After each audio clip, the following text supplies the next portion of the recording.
Hey, I apologize. We're late this week. We had some out-of-state guests visiting for several days. We had a wonderful time, but my video didn't get posted on Monday as it's supposed to be. So we're a few days late, and we'll just do our best. I wanted to report on something that happened last week. I thought it was an incredible blessing from God. You see, I had a lunch meeting with the sitting bishop. And that's cool enough all by itself, right? Yeah, cool. But in addition to that, when I pulled into the parking lot at the restaurant, I happened to look up and I saw a man exiting the restaurant. He was one of the high priests that excommunicated me. They drove me out of the church. But more importantly, he was part of an effort to really persecute. You see, I am now banned from all church properties, which is fine. I don't really want to go there. But that means that if there's a family wedding or the wedding of a friend, I can't go. And so literally at funerals and weddings and those kind of things, I go and I stand on the curb. If it's a funeral, I stand on the curb and I pray for those people that they will come to a knowledge of who God is. If it's a wedding, I stand on the curb, gift in hand, and I wait for someone to go tell the bride and groom, hey, Lance and Grace are here. Why don't you go out and at least get your gift? So they come out, we give them a kiss, give them their gift. They go back inside, we go home. Now, I don't really care. There's nothing that ever happens in a Mormon building that I have any interest in. But I do think it's sad that men proclaiming to be Christian would throw people out. You know, we see people being thrown out of the synagogues and thrown off the temple in the Bible. And it was never Jesus. Well, Jesus did throw those that were money changers off, but most of the time we see that it's the temple guards, it's the Pharisees, it's the religious elite casting Jesus and the apostles out of the temple and out of the synagogues. And that's actually what's going on today. There's no difference. So anyway, as I spoke with this man, I said, you know, we really ought to talk. I'd really like to share what God has done in my life. And he said, oh, no. He says, I'm happy if you're happy. It's awesome. You know, I have my faith, you have your faith. Let's just get along. Let's be tolerant. He said, I just want to be friends. Let's live and let live. And the crazy thing is, I remember when Mormons were actually Mormons. I remember the first vision where God said all of the other churches are wrong. He said that their professors, I'm a professor. I profess the gospel of Jesus Christ. All their professors are corrupt. I remember prophets saying that there is no salvation without the Church of Jesus Christ of Latter-day Saints. And I remember being taught that as a Mormon, it's important for me to leave the 99, go out and find those who are lost and share the truth with them. And yet this man, even when I come, and he would certainly consider me to be lost when I come, he says, oh, no, we're good. We're golden. He has never left the 99 and come to see me. I have visited him on a few occasions. It's just sad that the Mormons have become so New World liberal. Let's just accept everybody, accept everything. Every God, any God can lead to heaven. It's nuts. And yet, they say, we're Christian too. My friends, if you are LDS, you are anything but Christian, and you're less Christian than you were 10 years ago and 20 years ago. You are less Christian because those traits that follow a Christian, going and sharing the gospel with those people who are of, well, the Book of Mormon says the church of the devil. I am not only corrupt, but I am a member of the church of the devil. You know, why do you resist talking with me? I said to him, I really only see three possibilities. Number one, you're right and I'm wrong. And if you're right and I'm wrong, we should be talking because you should be sharing with me. Or number two, I'm right and you're wrong. And if I'm right, we have got to be talking. We need to be talking so that we can both be right. We can come to the truth. Or the last possibility is that we're both wrong together. But the one thing that is certain is that we are not both right because we have opposite beliefs. So one can be right or the other can be right, or we can both be wrong. And even if we are both wrong, we must talk to each other. We must do as God said. Come, let us reason together. Come, let's talk about the gospel. Come, let's learn and teach and grow and find God and trust in Him for our salvation. But no. Well, I did talk him into allowing me to bring something by for him to look at. So I will be dropping by this coming Sunday and delivering this to him, and I'll take a few minutes. I hope he'll allow me to take a few minutes and share the gospel. I can't give you his name. I don't want to give you his name, but I do want to ask you to do something for me. Pray for this man.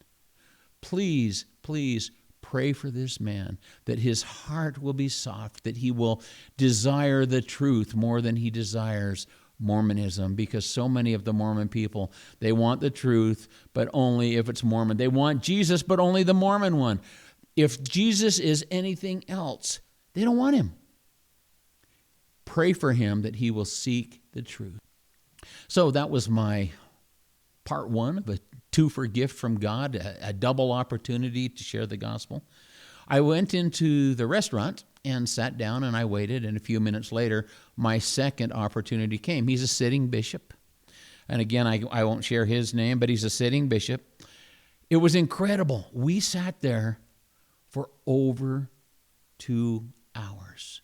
Now, during that 2-hour block of time, I only quoted sources that he would believe in. So from the Bible, from Mormon scripture, or from Mormon prophets. I quoted those things and I asked him questions. I never told him that he was wrong. I never condemned or attacked. I just simply asked questions. And it was so crazy to me, because I would ask a question and his eyes would go hard. And he would just stare at me. There was no answer, no response. He just stared with those cold, blank eyes while his mind churned.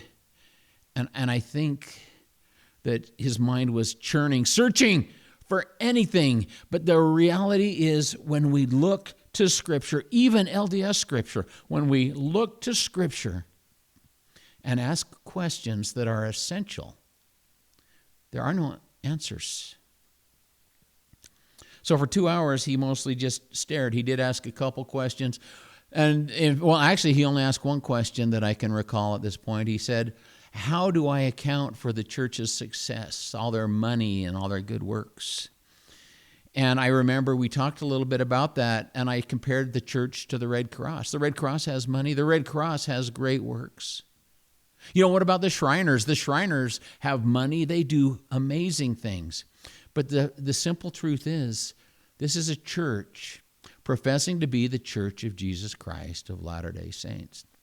And so, if it has no more power to save than the Shriners or the Red Cross, who cares how much money they have? Who cares what good works they do if they cannot save? And so that kind of became the topic and the focus of the balance of our discussion. After watching him time and time again just get hard-eyed and just kind of stare at me, I finally said, oh man, you know, I can see that you're conflicted. I during these times of silence, it seems like the wheels are turning, your mind is clicking, but you don't respond. You stare. I think you're conflicted. It just seems to me that you're conflicted. And he said, no, I am not conflicted. I'm not conflicted at all. Well, we had previously talked about the Bereans. Now, he'd never even heard of the Bereans before, which is a strange thing for a leader in a Christian church. He'd never heard of the Bereans, and so we'd had that discussion about what made them noble. And I said, so we can test this too. We can Berean the snot out of this thing. So I took him to Doctrine and Covenants 25:15, and that simply says, keep the commandments continually. And unless you keep the commandments continually, where I am, you cannot come. So without perfect commandment keeping, according to this passage of Mormon scripture, there is no hope, zero hope, no hope that any can go to heaven. I also took him to 2 Nephi in the Book of Mormon, 25:23. This says that we are saved by grace. Isn't that beautiful? We believe that too, right? We're saved by grace. But they say, but only after all you can do. Saved by grace after all you can do. So I asked this bishop, when is the last time you went to bed at the end of the day, knowing that in that day you had done everything you could do? There was no possibility that you could have read another passage of Scripture. There's no possibility that you could have read a letter, that you could have checked on a sick friend. No possibility that you could have done anything more than what you did. You did everything you could possibly do in that day. When is the last time you had a day like that? And he said, I know, no. I said, have you ever had a day like that? And he said, no, I haven't. And I said, so you've never done all you can do? And he said, well, and I said, but wait a minute, we can test that too. And I want to read this passage. This is in the Book of Mormon. It's 1 Nephi, chapter 3, verse 7. Now, this is their Book of Mormon prophet, who the Mormon people just love. His name is Nephi. And he said, and it came to pass that I, Nephi, said to my father, I will go and do the things which the Lord hath commanded, for I know that the Lord giveth no commandments unto the children of men, save he shall prepare a way for them, that they may accomplish the thing which he commanded them. So right here, that scripture says God never gave any commandments to the children of men. Not one commandment was given to the children of men. And for every commandment he gave, he prepared a way. He prepared a way that they can keep it. So, therefore, going back to the other passage where you're saved by grace after all you can do, what is all you can do? Perfect commandment keeping, because God prepared a way that you can keep every commandment. That takes us back to Doctrine and Covenants 25:15. Keep the commandments continually, or where I am, you cannot come. I mean, even the little children, the small children, there's a little song they sing. It says, I will go, I will do the things the Lord commands. I know the Lord provides a way. He wants me to obey. You see, that's taught from the very beginning, that every commandment given by God, he has prepared a way that they can keep it. And if they want the grace of Jesus Christ, they must do all they can do, keeping the commandments continually. So I looked at this bishop and I said, how will you get to heaven? And he stared at me. I said, how will you do it? 3 or 4 times I said, how will you do it? If you don't know how you will do it, how will you do it? And he had no answer. He just stared. So in closing, I asked him, and I want you to pray for him too. I asked him, please, will you read 2 parts of the Bible for me? I said, first read the book of John. I said, John will teach you who Christ is. Read John first. And then when you finish reading John, read Galatians, because Galatians gives us a very clear account of what will happen to people who go after another gospel. Read Galatians, compare the gospel you believe, keep the commandments continually, or where I am you cannot come, with the gospel found in 1 Corinthians 15, 1 through 4. One is all about what you must do for the Mormon Jesus, but the other one is all about what the real Jesus did for us. It's amazing. It's amazing. So pray for him as well, that he will have a soft heart, that he will follow through on his commitment to read John and read Galatians. Pray for him. Pray for this other man, that God will lead them out of the deception that holds them in chains and draw them to himself. Now, my Ask Your Bishop question. It's kind of an interesting one. It's a little bit pushy, I suppose. This is to every bishop out there, and I will extend it to every member of the Church of Jesus Christ of Latter-day Saints. Let's have lunch. Let's have lunch. I'll buy. Because in the time it takes us to eat a small, simple meal, I can open your scripture, the Bible, the Book of Mormon, the Doctrine and Covenants. I can open those scriptures and I can prove to you that salvation through your church and by your God is not possible. And if you have the courage to do this, then I would ask you also, when you see the proof that leaves you as conflicted as this bishop was, when you see that proof, will you have the courage to do the one thing your family needs most, and that is to lead them to Jesus Christ? Hey, I'm Lance Earl. I'll see you soon.